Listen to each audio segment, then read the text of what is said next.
നമസ്കാരം. കഴിഞ്ഞ ദിവസം അമേരിക്കയിലെ ഏറ്റവും വലിയ ഹെൽത്ത് കെയർ സ്ഥാപനമായ യുണൈറ്റഡ് ഹെൽത്ത് കെയറിൻ്റെ CEO വെടിയേറ്റ് മരിച്ച സംഭവം വലിയ വിവാദമായി മാറിയിരിക്കുകയാണ്. സംഭവവുമായി ബന്ധപ്പെട്ട് കമ്പനി നടത്തിയ ചില നടപടികളാണ് CEOയുടെ കൊലപാതകത്തിലേക്ക് നയിച്ചത് എന്നാണ് ഇപ്പോൾ കരുതപ്പെടുന്നത്.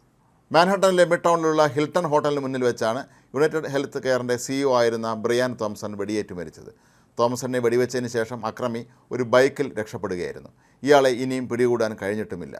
മുഖംമൂടി ധരിച്ച് കറുത്ത വസ്ത്രം ധരിച്ച ഒരാളാണ് ആക്രമണം നടത്തിയത് എന്നാണ് ദൃക്സാക്ഷികൾ പറയുന്നത്.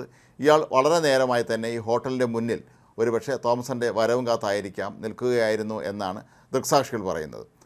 തോംസൺ ഹോട്ടലിലേക്ക് കടന്നു വരുമ്പോൾ പെട്ടെന്ന് തന്നെ ചാടി വീണ അക്രമി തുരുതിരെ അദ്ദേഹത്തിൻ്റെ നേർക്ക് വെടിവെക്കുകയായിരുന്നു. തോംസൺ വെടിയേറ്റ് തറയിൽ വീണ് കിടക്കുന്ന ദൃശ്യങ്ങളൊക്കെ തന്നെ പിന്നീട് സമൂഹ മാധ്യമങ്ങളിലൂടെ പുറത്തു വരികയും ചെയ്തിരുന്നു.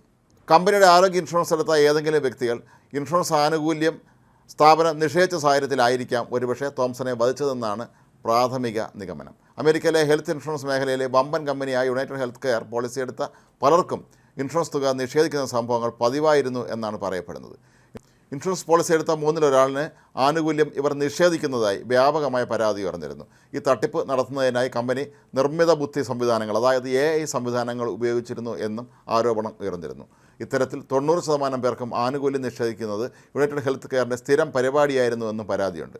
ഈയിടെ 2 മുതിർന്ന പൗരന്മാർ മതിയായ ചികിത്സ കിട്ടാതെ മരിക്കാൻ ഇടയായ സാഹചര്യം സൃഷ്ടിച്ചത് കമ്പനി ഇൻഷുറൻസ് ആനുകൂല്യം നിഷേധിച്ചത് കൊണ്ടാണെന്നും വാർത്തകൾ പുറത്തു വന്നിരുന്നു. രണ്ടുപേരുടെയും ബന്ധുക്കൾ ഇപ്പോൾ കോടതിയെ സമീപിച്ചിരിക്കുകയാണ്. $2.5 ബില്യൺ ചെലവിട്ടാണ് കമ്പനി നിർമ്മിത ബുദ്ധി സംവിധാനം ഏർപ്പെടുത്തിയതെന്നാണ് കോടതിയെ സമീപിച്ചവർ ചൂണ്ടിക്കാട്ടുന്നത്. എന്നാൽ ഈ സംവിധാനം ഉപയോഗിച്ച് ഔദ്യോഗിക കാര്യങ്ങൾ ചെയ്യുമ്പോൾ അതിൽ മാനുഷികമായ പരിഗണന ഒരിക്കലും ഉണ്ടാകാറില്ലെന്നും പരാതിക്കാർ പറയുന്നു.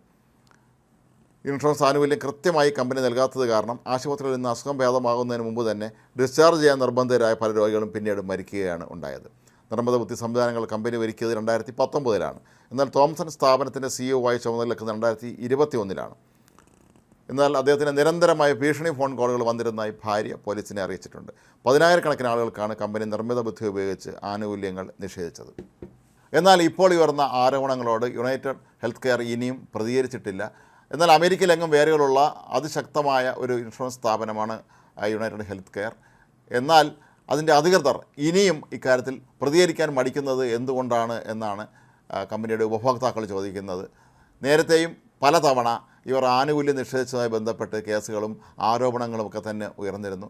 എങ്കിലും കമ്പനി ഇതിനോടൊന്നും തന്നെ പ്രതികരിക്കുന്ന രീതി ഇല്ലായിരുന്നു.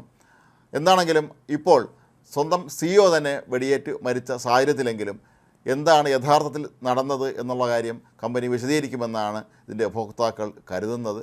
ചെറുപ്പക്കാരനായിരുന്ന തോംസൻ്റെ മരണം അമേരിക്കയിലെ വ്യവസായ മേഖലയിലാകെ തന്നെ ഞെട്ടലുണ്ടാക്കിയിരുന്നു.